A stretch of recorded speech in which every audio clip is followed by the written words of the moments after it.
Everyone, welcome back to a new episode. So today I'm following up on a video I did about using the Spotify API because it's a highly requested topic that I complete this tutorial.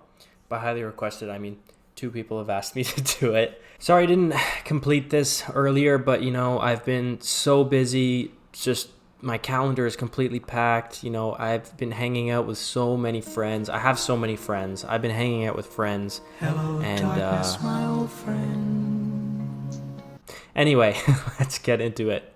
I recorded this whole thing and then lost the footage, so I'm starting from scratch. But no worries, shouldn't take too long this time. Let's get into it. So make yourself an app.py. I want to show you guys this cool file I made. This setup.py, I'm not going to show you guys how to do it here, but it basically lets you list out all your requires. And then you call this function, and then you can do something really cool, which is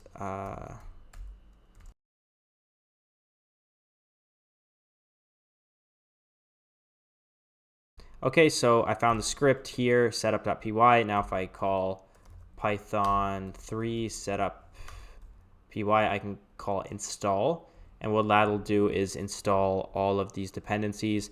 Most of these we're not going to need for this video, but it can't hurt to just do it anyway. All right, now let's get to the Spotify example. All right, cool.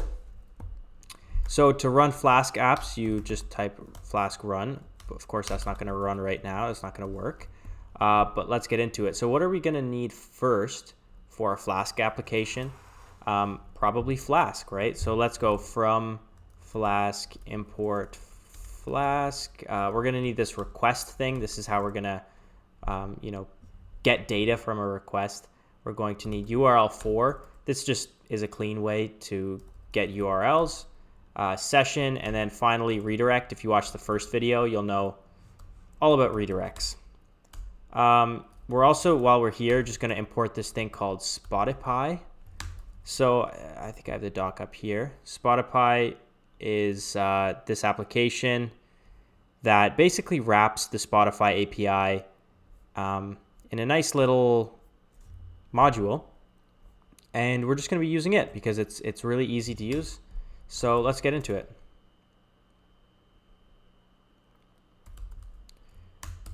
So I always do this.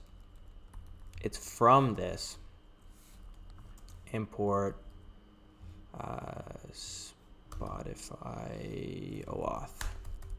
And that's going to be the OAuth we use. All right.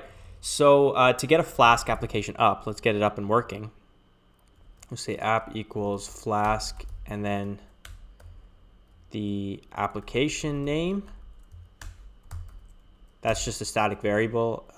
You don't have to set it. It's just given. So that's going to actually create the this Flask application. So a few things that we want to set here. We're going to set the secret key. This is just going to be a random string. And this is basically going to be a random string that's going to be used to to sign the session cookie. So it just make it something random. I don't know. I'll probably end up changing it. You can generate it on the fly is probably the best idea. You shouldn't check that into Git, but whatever. Doesn't matter for our purposes. We don't really need to know how it works. So then we've got this. Another thing we want to do is set this session cookie name. Just to whatever you want to call it. Let's call it Jason's cookie. So this is all going to be kind of using this session object. We're going to talk about session a little bit more. If you're not familiar with what a session is, that's not that big of a deal. But it's really not that complicated. It's just where we store data about a user's session. So if they're on one page, if they're on their home page, and then they click I don't know, let's say you're on Facebook session. You're on your home page, and then you click your profile page. You shouldn't have to log in again. You should be in the same session. So that's what that is. All right. Another thing we need to do is set up a route. I like to call these endpoints. You'll often hear them referred to as endpoints in industry. We're going to set up a bunch of endpoints. So the first one is just the index. In that index, what we do here is we just return HTML. So it's pretty simple. I can say Jason's homepage. Let's set up a second route to say, what do we want to call this one? We'll call it get tracks. We're going to have a get tracks endpoint anyway. So these names don't have to match, by the way, which is kind of strange. Like this doesn't have to match that. So, I mean, if you're feeling like you want to mix things up, return some Drake songs or something. I'm going to keep my musical preferences a mystery for now, but you'll find them out in a second when we get this working. And so then, like I said, Flask run should run the application. And then you see we go to this URL. You can also go to localhost instead of 127.0.0.1. Localhost is shorthand for that. And there you go, Jason's homepage. Now, if we throw in another thing, what did we call it? Get tracks. There you go, some Drake songs or something. Cool. And you can see all of that being logged here. All right, we're on our way. What other things will we need? Well, we're gonna need, let's just make this the login function. So instead of having to like click a login button, what's gonna happen is you're gonna go to the index page and it's gonna automatically log you into Spotify. We're doing it because I'm not making like this really interactive site. I'm just trying to get data from Spotify. What else will we need? We've got get tracks. We need this redirect URL we talked about. Let's just call it redirect to be really explicit about it.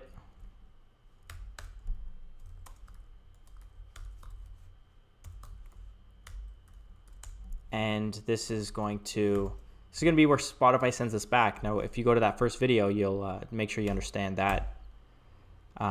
Redirect. All right, so here we've got the basics set up. Now, what I want to do is pause for a second, head over to the Spotify developers page. So Spotify developer. All right, we'll go here. Go to dashboard, log in. It's funny, they just used OAuth to log me in, which is kind of funny. But anyway, let's continue. So go ahead, create another app, call it test. Call my test 2 because the first time I shot this was test. All right, cool. Look how easy that was. It's already done. Grab that client ID. Write it down just so we remember it. Show the secret. I'm going to change this so that you can't use mine. But for now, here's what it is. Now, it should be mentioned you should never check this into GitHub also. Don't check that into GitHub. Because if I steal yours, if I steal these for your application, then I can just pretend to be your app. And that's no good. It's like posting your password on your Facebook. You wouldn't do it. Good. So now I had this like clip of code that I showed you guys last time, and I'm going to pull it over. In the last video, I showed you this clip of code where we make this Spotify OAuth object. And that's where I'm going to start plugging in these values.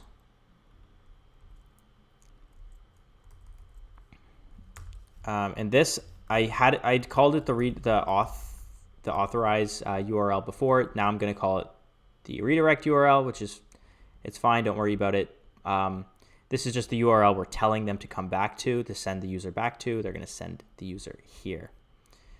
And this URL 4, this is just a really cool way of not having to hard code the path. So I could put here localhost, 5000/redirect. and it would work for now. But when I deploy this to production, this is going to be now www.jasonsite.com. Oh, jasonsite.com, right? And if I had hard-coded localhost in here, it wouldn't work. And instead of having to keep track of all of this stuff, you can just use this URL function, and it'll go ahead and automatically generate that URL for us. So that just makes things a little bit easier. Again, scope, this is what we want. We want to read the library. Really, nothing groundbreaking so far.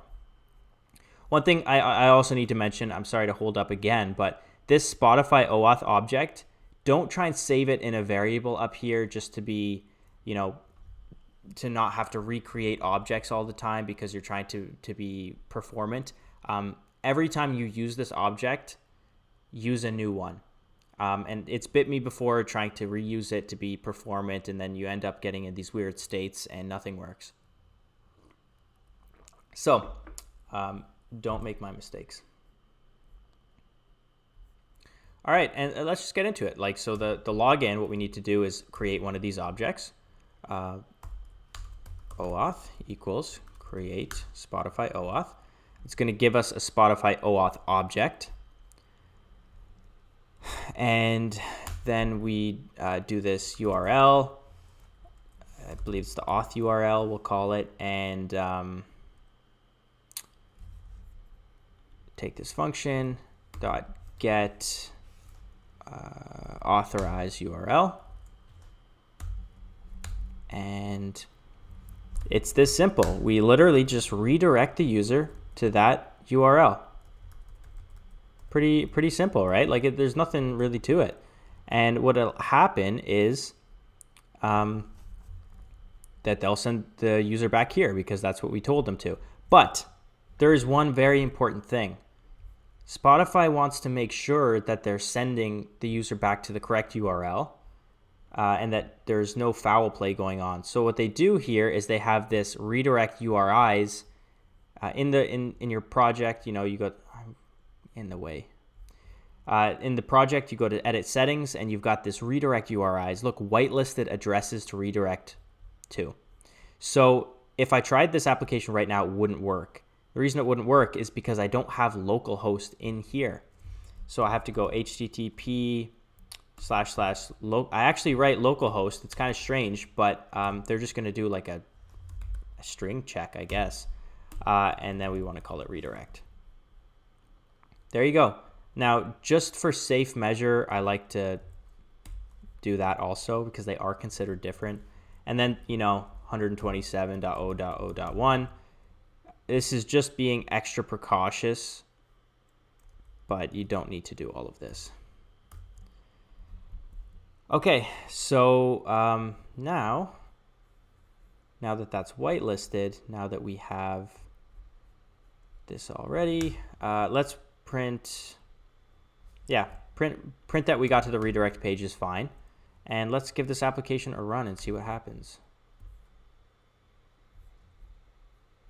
Okay. Oh, got a server error. What's the error? Yes. Yeah, because I don't have to put the slash here because I'm using this URL function.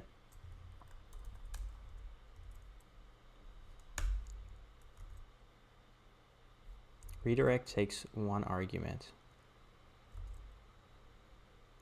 Redirect takes no arguments, one given.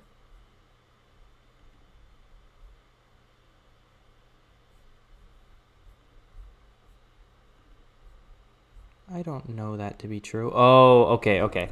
So yeah, here's why I didn't call it redirect in the first place. It's because it's getting confused. You know what? I'm just going to call this redirect page just that we don't have to go and change those whitelisted things again. I don't want to have to do all that. That's too much work. Yep, and I did mean redirect page here.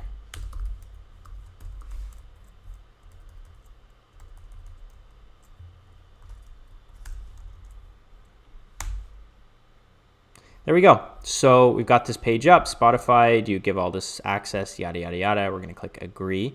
and then we get sent to the redirect page. There you go. So now you are halfway through interacting with the Spotify API.